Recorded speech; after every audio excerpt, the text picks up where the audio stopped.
Writing is like climbing a mountain. Really, it is. For a start, it's difficult.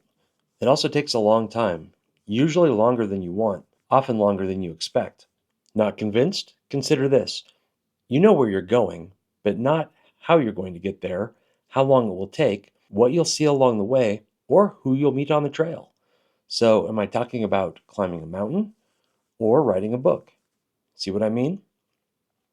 Welcome to The Edge, where I explore writing, world building, and how to use AI to enhance your creativity. If that sounds like your thing, you're in the right place. Today I'm going to share a hike from Aspen Meadow Campground to Panorama Point, which is a beautiful area just west of Golden, Colorado. Along the way, I'm going to beat this metaphor like a rented mule, which in itself is a metaphor. But don't ever do that literally. First, it's not nice. Second, you'll probably go to jail. And third, you don't want to make enemies with the mules. They're a very stubborn opponent and they're everywhere.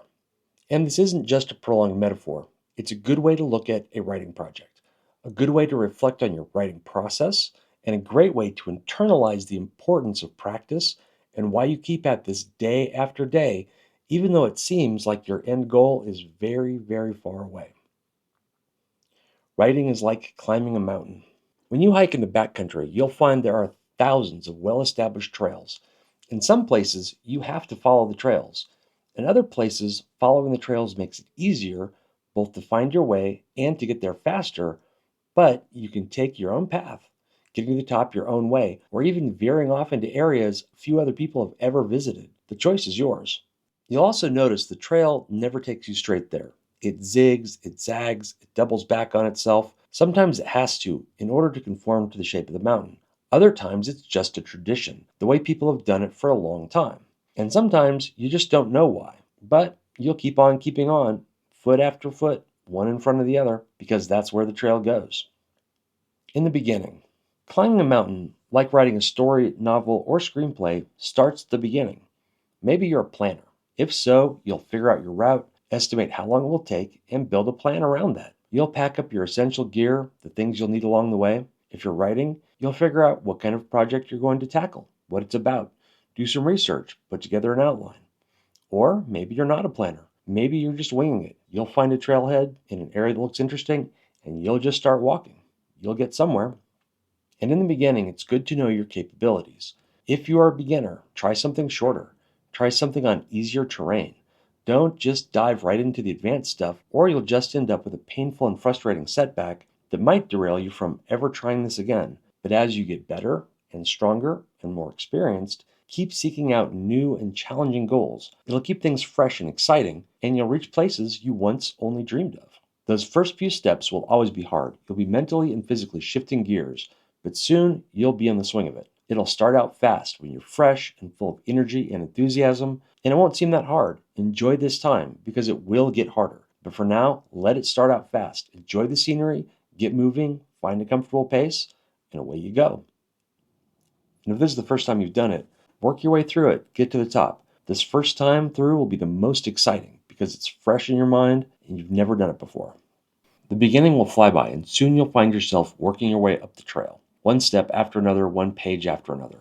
This is where the real work happens, so keep a steady pace and don't rush it. The trail will wind in all sorts of unexpected directions. You never know what's going to be around the next bend.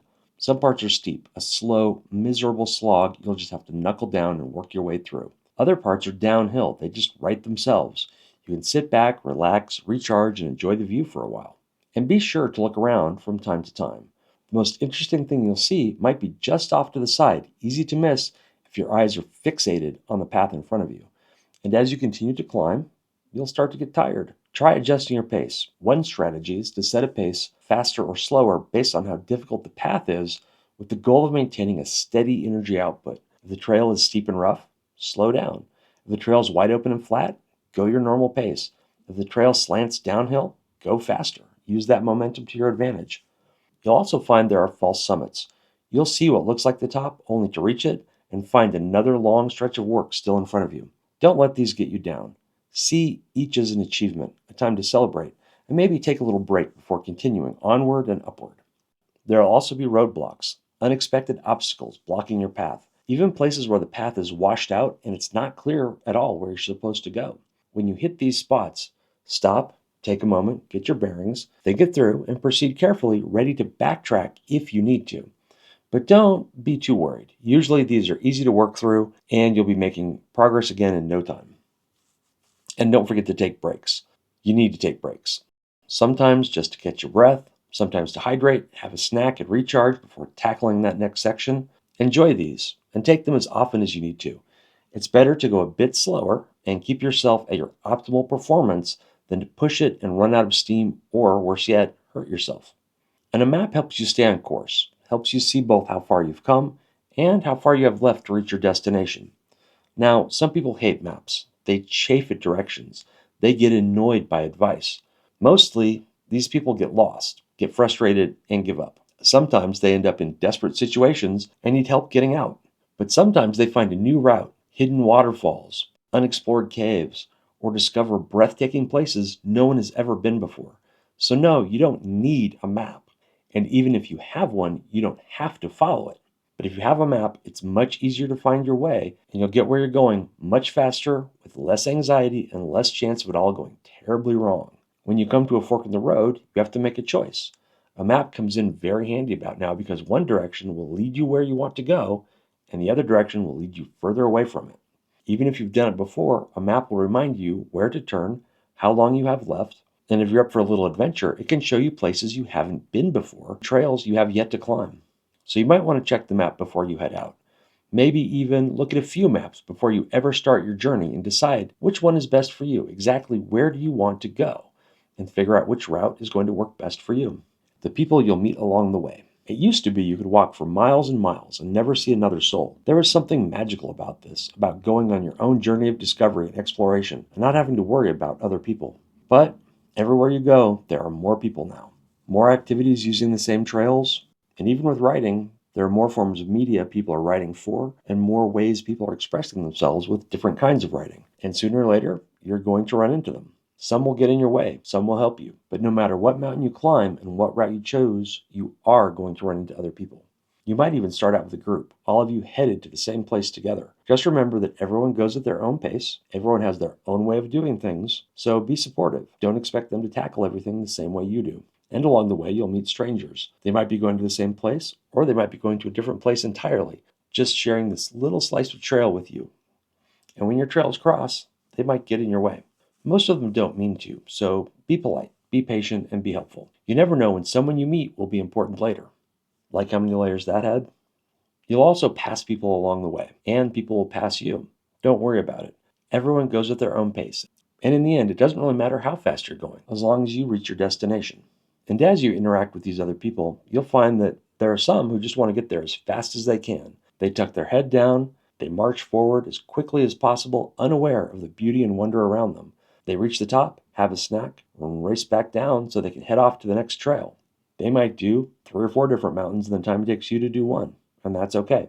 Others take their time, moving with deliberation and care, taking long breaks, looking around, enjoying the scenery and each other's company. For them, it's as much about the journey as the destination. Which type are you? It's a good thing to know, and you'll do well to surround yourself with like-minded people. It's also good to understand that everyone has a different reason for setting out on this journey in the first place. Some people do it for fame, glory, bragging rights. Some people do it for fitness, to make themselves better people. Some do it for the sheer joy of exploration, the wonder of seeing new places, gazing in awe at what they've found. Some people do it for others, following along because someone in their life asked them to. And there are those who do it simply to assert their independence and self-worth. Why are you doing it? It's a good thing to understand about yourself, because it's a long, hard journey. And because it's a long, hard journey, you might lose people along the way. Some people give up and turn back. Some people take a different path and end up somewhere else. And some people literally don't make it, don't even get to the summit. When you reach the top, tip on back for the ones who didn't make it. Eventually, you'll near the end. The last mile is always the hardest. This is where people usually quit, especially on the harder climbs. It's grueling. It will wear you out. But reaching the end makes the pain and struggle worthwhile. Just getting there is achieving something. And once you climb one mountain, you'll probably want to climb more. And after the first time, you can always go back and climb the same mountain again. You'll find it gets easier the more you do it. You'll know the way. you'll know what to expect. You can prepare better. You'll know how to pace yourself along the way. You'll also find it's different each time you do it. You'll notice things you didn't see before, encounter new obstacles, and find new ways to tackle the hard parts. Bottom line is, the more you do it, the easier it gets, whether it's the same mountain or if you keep tackling different mountains. So keep putting those feet one in front of the other because you'll get this done in no time. And like I said, climbing a mountain is like writing. Writing is like climbing a mountain. Everything I just said applies equally to hiking, mountain climbing, writing a novel, writing a screenplay. So go tackle your project. Figure out where you're going to go. Just start putting one foot in front of another, one word after another, one page after another. And pretty soon, you'll get to the end, you'll look back, and you'll be surprised at just how much you've accomplished.